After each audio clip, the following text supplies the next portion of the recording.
పరుగు దిష్టి తీయవమ్మ సిరిగోదారి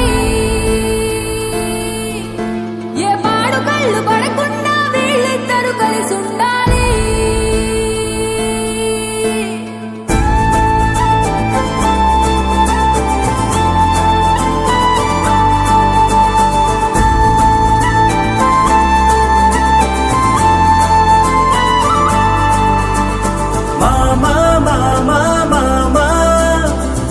పలికిన తొలి పదవా